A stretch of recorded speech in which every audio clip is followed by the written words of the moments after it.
So happy holidays everyone! I hope everyone is finding themselves in a great mood and have very many cozy snacks and drinks to go with the season. I want to talk to you a bit about Yule and some traditions being celebrated around Scandinavia with some cool Viking themed stuff as well. Additionally, I would actually want to take the time to talk about newer traditions that are being made right here in the now that are heathen or pagan themed.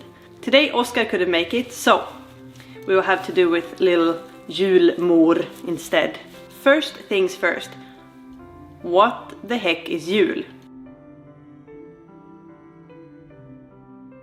It's a very appropriate way to start off the video by explaining what the word Yule actually is. So Yule is the Scandinavian and the Nordic countries' way of celebrating Christmas. So it's our take on Christmas. Back in the day, from November to mid-January is a time called Ylir in Old Norse that was celebrated.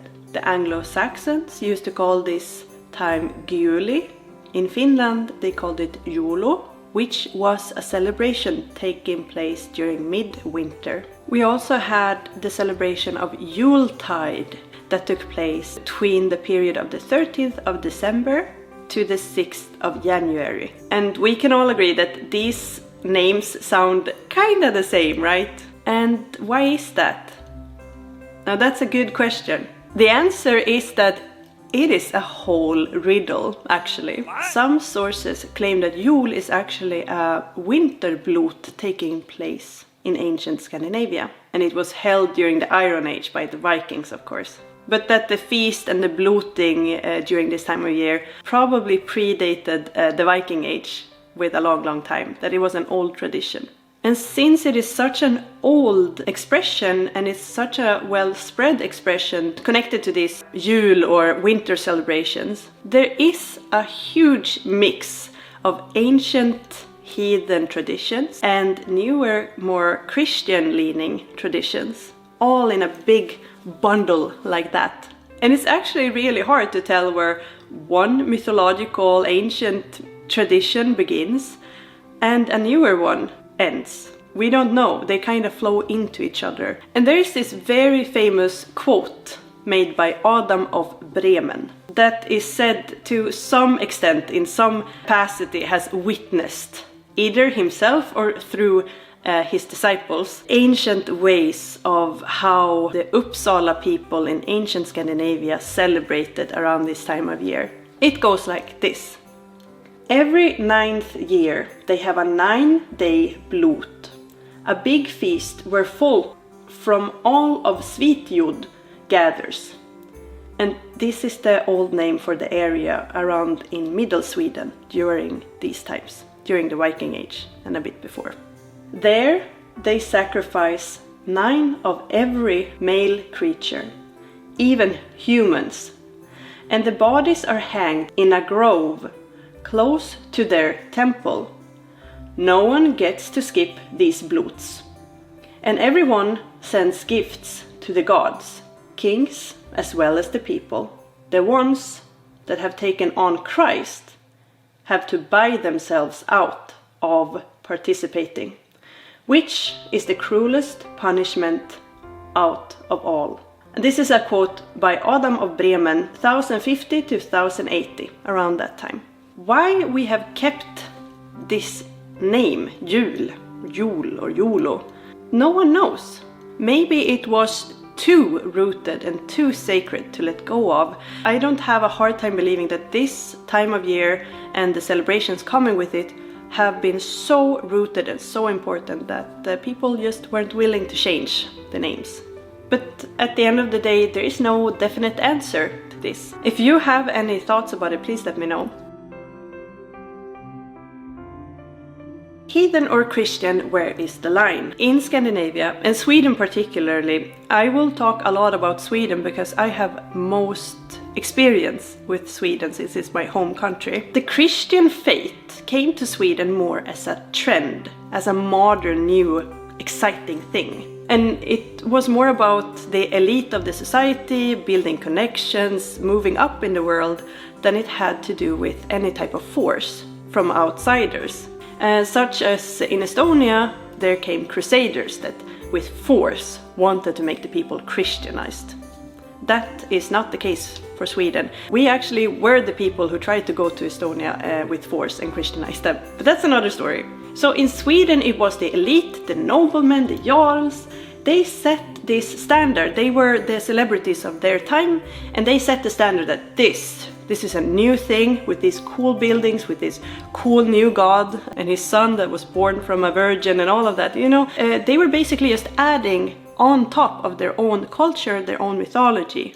And what is positive with that type of introduction to a new belief system that isn't forced upon you like in other parts of the world is that the people actually hold on to the non-Christian traditions in another type of way, where they are not being swapped out by force. They are kind of weaved together in a net and can continue to exist side by side of each other. Of course, not everyone wanted to become Christian. That is not what I'm saying. I'm just saying that then it was smoother of a sailing than it would have been if it was introduced by force, and much more of the culture would have been wiped out. So it wasn't all smooth sailing with the people, of course.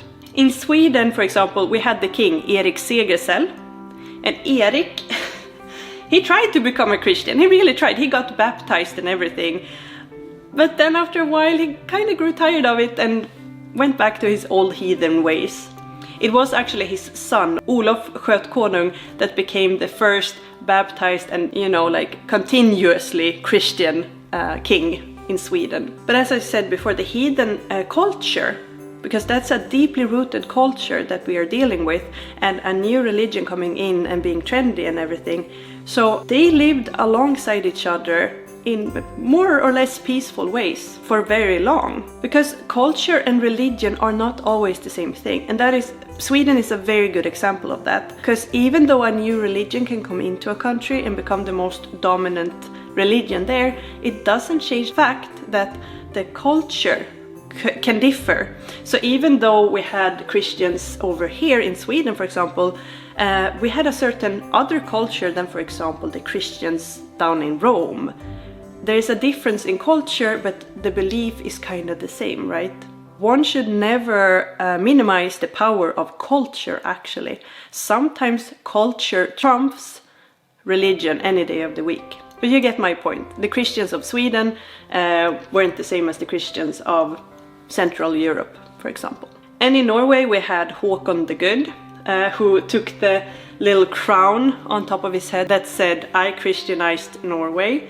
But also he was put in positions where he also had to accommodate the people and the farmers and the noblemen and the jarls, because they still wanted to do the blot thing in order to gain their trust, and in order for them to produce good harvests and be of use to Håkon, he had to go through with bloting, even though he was a very dedicated Christian. And from the saga of Håkon the Good in the Heimskringla, you can read all about it. It is also in Heimskringla that we learn Jul starts around Pöknatten, which is the midwinter night, around the 12th of January. And it was held during 3 whole nights. And Håkon, he really tried to prevent bloting going on. And he wanted to introduce a little bit more of Jesus into everyone's lives. Again, it wasn't all smooth sailing, many protested. Yule hasn't been just a pleasant time of year. Around here we just cozy up with our warm wine drink filled with spices. And we cozy up in front of the fire or the television with some gingerbread cookies or some saffron buns. But back in the day, Yule was actually quite a terrifying time. It was a time of bloating and sacrificing food and drinks, and even worse maybe. It is very dark, you can just look out. And since it has always been this dark in Scandinavia, there has always been this fear. Even today, you can start questioning as a modern human if the light will ever come back. So you can just imagine back in the day that people were really afraid of the sun never returning again. So there has been a lot at stake during this time of year, historically as well. It is cold, you need to sacrifice, you never know how the future harvest will go. There's tales of the dead walking again, and together with different väsen or creatures will hunt down humans. And they could strike at any moment in these dark times. And during Yule nights, around 200 years ago, you would actually find whole families sleeping on the floors. So they would put a lot of dried grass on the floor, called halm, very much the same type that this little guy is made out of. And they would put that on the floor, they would go to bed there, they would leave food on the table with plates and forks and everything, and their cozy beds would be standing there ready and available. During the Christmas night, they thought that their dead relatives would not necessarily come back to life. They would still be dead, but they would come back nonetheless. And of course they wanted their dead guests that they probably missed very dearly. They wanted them to have the best food and the best beds and so on. When they had honored their passed away loved ones, the dead would then make sure that the family would keep safe and prosperous, and they would have good fortune coming the upcoming year. So the dead played a very huge role in Yule celebrations back in the day. There's one creature that might be the most central one for Yule celebrations, and that is the Tomte or Nisse. The Tomte is a creature from Scandinavian folklore, and they are usually, this is a tiny fru, a little woman, but they are usually little men with top hats, grey or red top hats like this. When I say that they are little, they are usually described the size of a 3-year-old. They could be very helpful and kind, as well as they could cause a lot of trouble for you if you didn't treat them correctly. Because these little tomtar, they would work very, very hard. They would ask for just a little reward and a little respect of the family that they protected. The tomte is believed to be the more modern take on the landvettar, the landvettir. And even if you treated your tomte good, they could be little pranksters as well. For example, a tomte could prank a farmer by going out to the cows and milk all of the cows before the farmer came out, so that the cows would be completely empty. And then the farmer would hear a laugh in the distance. Because tomtar, they can also make themselves invisible whenever they want to. Pretty harmless pranks like that they could pull.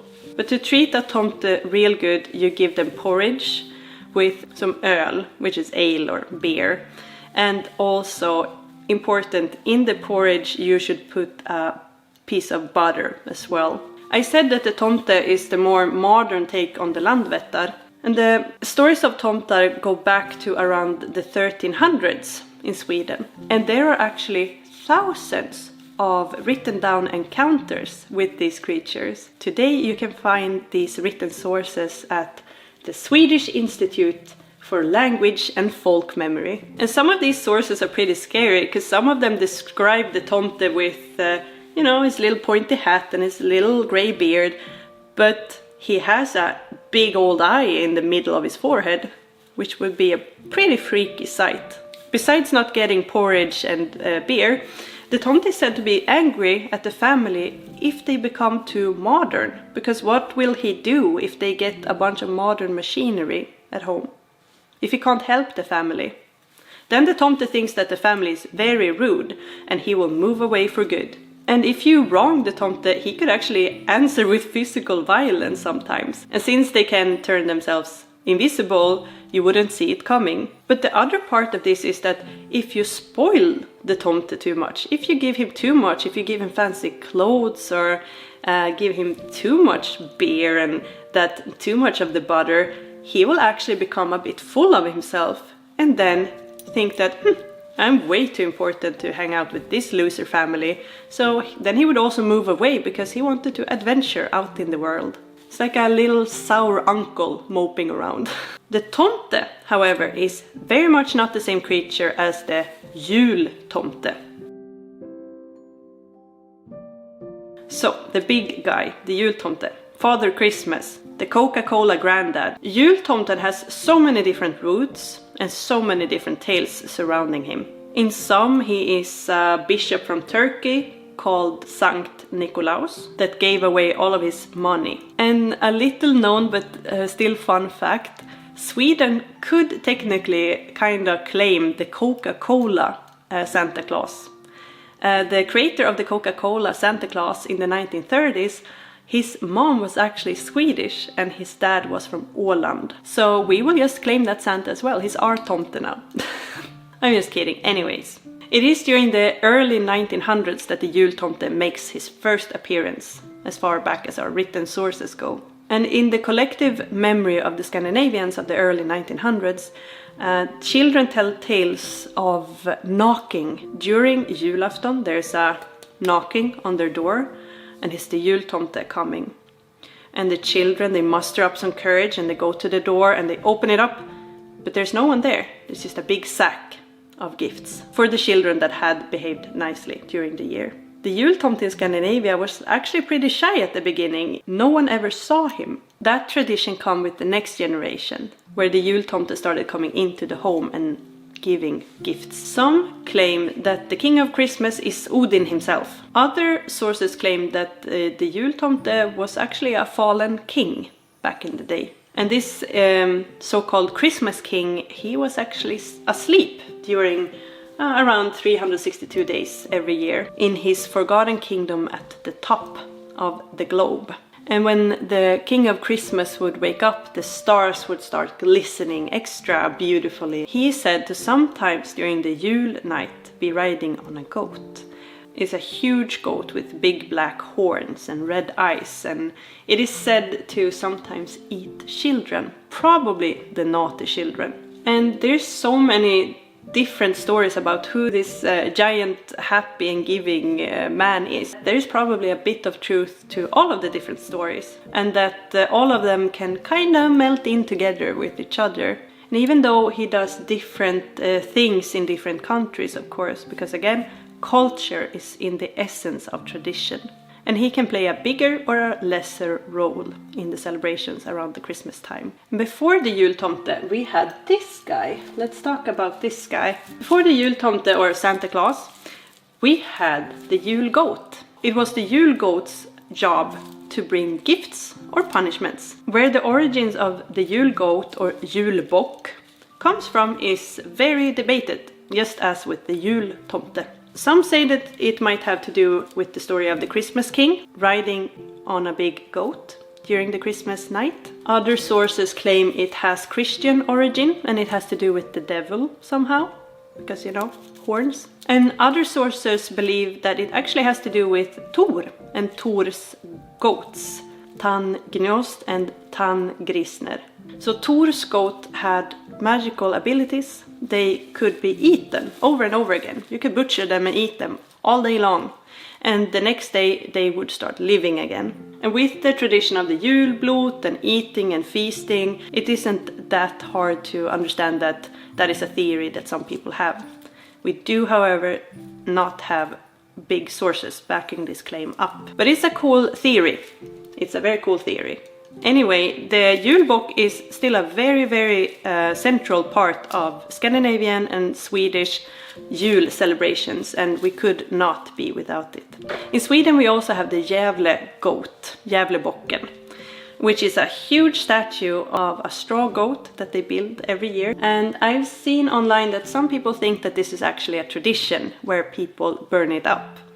And not to be the party pooper, but it's not a tradition, it's just a crime and it's just unnecessary and it's mostly destructive. So just so you know, that's not like a cool pagan tradition, that is just a violation of the law. And in addition to that, I think that that's where it comes from, where I've seen people start to burn these guys. That is also not something we do over here. We do not burn these. Everyone does how they want to do, but I'm just telling you that this is not traditionally something we would do here. That's very destructive. Talking about setting stuff on fire, let's talk about candle lighting. In Scandinavia, we celebrate something called Lucia. And in Sweden, at least, it is a huge holiday that is very beloved by many. We also have this kind of traditional candle lighting. We light 4 candles during the 4 Sundays before Christmas. This is called Advent. It translates from Latin to the arrival, which in a Christian tradition would be the waiting for the arrival of the baby Jesus baby. But again, this tradition of lighting candles goes goes way, way back. This tradition has more to do with tradition than with religion. We just like being cozy, actually. When the first light is lit on the first Sunday, it is said to be the time of enjoyment and happiness. Because there's so much to look forward to. There's so much nice baked goods to start baking during the whole season of Yule. You can start decorating, you can start preparing. There's so many great foods and drinks to get a hold of this time of year. And it all starts at the first of Advent, which is kind of the opposite of what the church does during Advent, which is that Advent would be a time of fasting, that you wouldn't eat. But over here we just go crazy with the cookies and the baking and the food and the drinks and everything. It's all about the mys.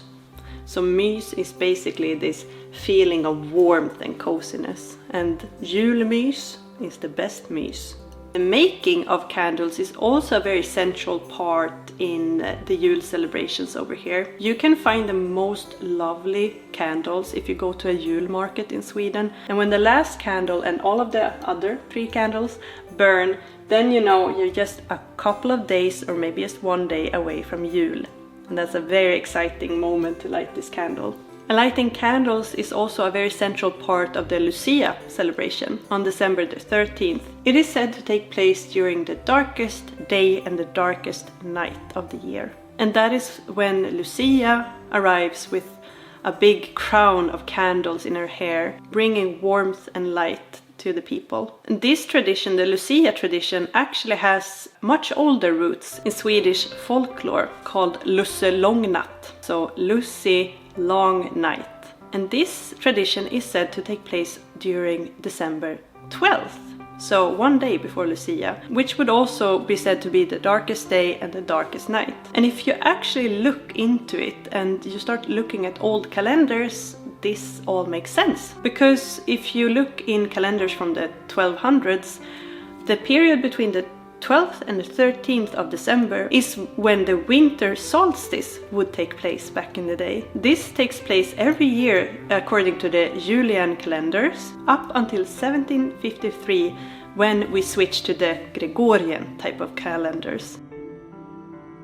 Since Advent is very much mixed into with Christian tradition, some modern day heathens or pagans, they wanted to actually make up their own thing. So some modern heathens or pagans wanted to keep this kind of aesthetic and take away the Christian and churchy aspect of it. So around 10 to 15 years ago, a man in a neo-pagan or like modern heathen group in Sweden made his own twist on Advent. Because this, again, tradition and culture, it is such a central part of how we celebrate Christmas around here, or Yule. So every Thursday before the solstice on December 21, one candle is lit, just as with the Advent. And it is so funny because this tradition is called Vent. It's kind of a play on words, I guess, because in Swedish vänta means to wait. And in English this is called celebrate sun wait. Because that's essentially what you're doing. You are waiting for the sun to come back to you again. And I have asked in this group if I am allowed to use some example of this tradition. Here we can see that the lights are marked with the 6 first runes of the futtarks. There are also poems written that can be read out loud while lighting the candle. Everyone does their own thing with it, I guess. As far as my sources go, these poems are, as of now, in Swedish. It's still developing and it's different from family to family, of course, as all traditions. Some people have also chosen to write in Ogham instead of runes. There is actually a Facebook group. This is where I have kindly asked to use these people's images. Thank you so much, guys. And this Facebook group is for people who want to take part of this celebration instead of doing the whole Advent thing. I think there is something beautiful with people making cultures evolve in a positive way. It doesn't always have to be rooted in history. It is completely fine to invent your own traditions, to keep the traditions that you culturally already have, but you don't feel comfortable using the church part of it. I think it's a very positive way of using and developing culture further. It's very exciting to see how this tradition will spread. Good job. Very lovely candles, everyone. Thank you so much for letting me use them. So that's all for this Jul. Thank you guys for being with me this year, and thank you for being here listening, giving me input, coming with more questions. It has been so much fun. It has been a bit of a struggle for me to upload consistently right now, since I literally gave birth to a human being a couple of months back. So, but thank you for all of your patience and for all of your interest, and I wish you the best Yule or holiday or Christmas or whatever you wanna celebrate out there. I will catch you guys later. Have a wonderful rest of your year. Bye!